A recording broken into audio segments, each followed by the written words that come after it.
Messi তো আমার স্বপ্নের এসেছে,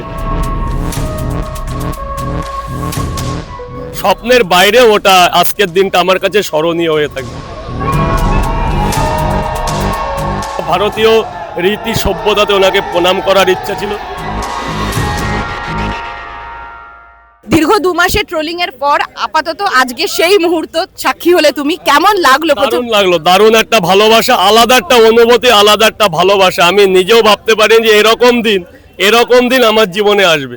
কিভাবে এসেছিল, মানে খবরটা তোমার কাছে? খবরটা এসেছিল যে এআই ফটোতে যেটা মেসি পরোটা খাচ্ছিল একটা ট্রোলিং ছবি বেরিয়েছিল, সেখান থেকে নানা রকম ভাবে ওই রকম এআই ছবি বেরোতো। কখনো মেসি হাতে পরোটা নিয়ে দাঁড়িয়ে আছে, কখনো খাচ্ছে, কখনো প্লেট ধরে দাঁড়িয়ে আছে, কখনো আমার দোকানের সামনে দাঁড়িয়ে আছে, এমনকি তরকারি দাঁড়াচ্ছে মেসি। এটা দেখে সদুদ্র দত্ত মহাশয় এটা বলছে, এটাকে খেয়ালি কেন করছো, এটাকে আমি বাস্তবায়নে করব, এবং একটা খেটে খাওয়া মানুষকে নানা রকম ট্রোলিং কেন করছো? সে তো নিজের এলেমে খাচ্ছে, সে তো কারোর ব্যক্তিগত জীবনে ক্ষতি করছে না, তার কর্ম সে করছে। তো আমি কথা দিচ্ছি এই দিন তাকে বাস্তবায়ন করবই, এবং সে করেছে। আমি প্রথমত ধন্যবাদ জানাই মাননীয় শ্রী শতদ্র দত্ত মহাশয়কে। দ্বিতীয়ত মেসি তো আমার স্বপ্নের এসেছে। মানুষের তো স্বপ্ন বলেও কিছু একটা থাকে, স্বপ্নের বাইরে ওটা আজকের দিনটা আমার কাছে স্মরণীয় হয়ে থাকবে। এবং এই 13ই ডিসেম্বর আমি মানে মানুষের যে একটা ছেলে মেয়ে তো একটা বিবাহিত জীবনও একটা পারফেক্ট, সেই দিনটা আমি ওটাও ভুলে যেতে চাই, কিন্তু এই 13ই ডিসেম্বর আমি যতদিন পৃথিবী ছেড়ে না যাব, এই 13ই ডিসেম্বরটা আমি ভুলতে পারবো না। 13ই ডিসেম্বর 7:30। কত সকালে এসেছিলে? আমি 4:45 আমার গুমা থেকে বেরিয়েছি, দেখি কোনো ট্রেন নেই, তখনই বন্ধুকে ফোন করলাম, গোপালদাকে। বন্ধুর স্যাং গাড়ি নিয়ে চলে আসলো। এখানে আস্তে আস্তে 7:15 হয়েছে, আমি 7:45 আমাকে ডেকেছে হায়াটের গেটে, এবং সেখান থেকে ওরা নিয়ে গেছে ওখানে কিছু নিয়মকানুন আছে, যেমন ফোন জমা রাখতে হয়েছে, একটা আইডেন্টি কার্ড নিতে হয়েছে, একটা বেল্ট আছে। আমাদের বেল্টটা কোথায়?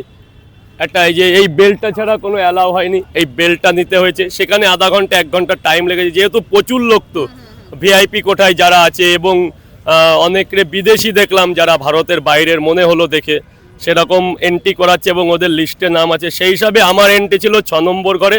এবং এই বেল্টটা খুব দামি জিনিস, এই বেল্টটা খুব দামি জিনিস, এই বেল্ট ছাড়া কোনো অ্যালাউ হয়নি।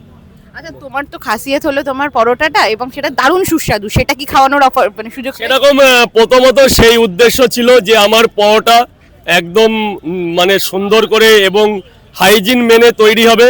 এবং আমি তার সাথে দুটো কথা বলেছিলাম, যেহেতু সভ্যতাতে আজকে আমাদের পশ্চিমবঙ্গে জয়নগরের মোয়াও এগিয়ে আছে এবং ওয়েস্ট বেঙ্গলের রসগোল্লাটাও এগিয়ে আছে, দুটো মানে মনে একটা ধারণা করেছিলাম।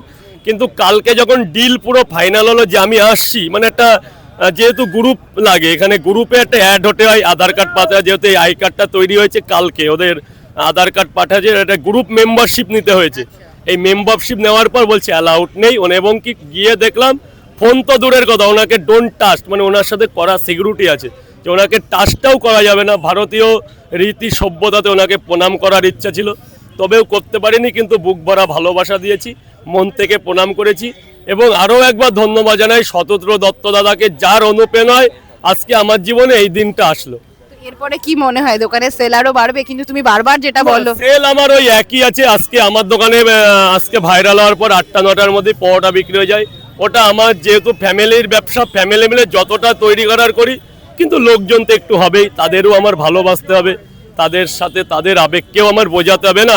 আজকে এরকম একটা বাচ্চাও কিন্তু মেসি প্রেমী, সে হয়তো মেসিকে দেখতে পায়নি, কিন্তু কালকে আমার দোকানে চলে গেল যে রাজুদা কি রাজু কাকা তুমি মেসিকে দেখেছো, আমি একটা হ্যান্ডশিপ করবো কি আমার কাছে, আমি ওকে তাড়িয়ে দেবো?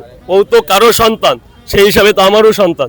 তাকে দেখতে যখন পারিনি, ওকে তো সহানুভূতি দিতে হবে যে বাবা আজ পারো নি, হয়তো কোনোদিন পারতেও পারো।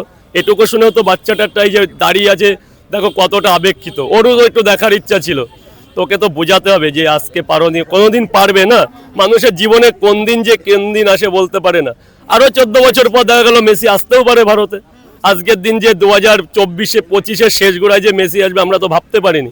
2024 তো কখনো পরিকল্পনা হয়নি। তো দেখা গেল আরও 14 বছর আসলে এরা আমাদের চাইতে বড় হয়ে যাবে, তখন সে দেখতেও পারবে। সেই বাচ্চাকে তো বোঝাতে হবে, ওরা তো শিশু।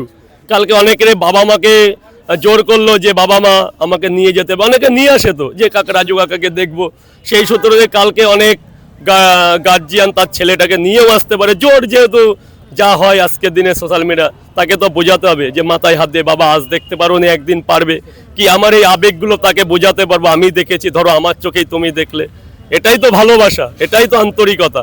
তা মানুষকে যদি আমি ভালোবাসি, মানুষ আমাকে কেন ভালোবাসবে না? আচ্ছা, এই 6 নম্বর ঘরে তোমার ঢোকার কথা ছিল, ঢুকে প্রথম কি হলো সেটা একটু- ঢুকে প্রথমে আমাদের বসতে হয়েছিল এবং ওটা সতর্ক দত্তর ইনভাইট রুম ছিল, মানে হয়তো তার পরিবার যারা ইনভাইট, তো বসার 15 মিনিট পর মেসি এসছে ওখানে।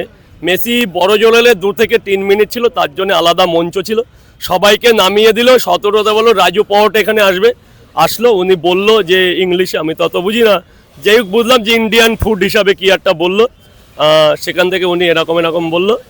যাই হোক অল্প একটু হ্যান্ডশিপ হয়েছে, যেহেতু ওনাকে টাচ করা বারণ ছিল, এবার ওনারও যারা সিকিউরিটি ছিল টাচ করতেই দেয়নি এবং কোনো প্রণামও হয়নি, কিছুই হয়নি, কিন্তু তাকে মন ভরে দেখেছি, এটাই হচ্ছে আমার কাছে বড় কিছু। টলিউডের latest update, gossip and entertainment পেতে সাবস্ক্রাইব করুন শুধুমাত্র সিটি সিনেমা, আর ফলো করুন সিটি সিনেমার Instagram, Facebook, Twitter and ShareChat page.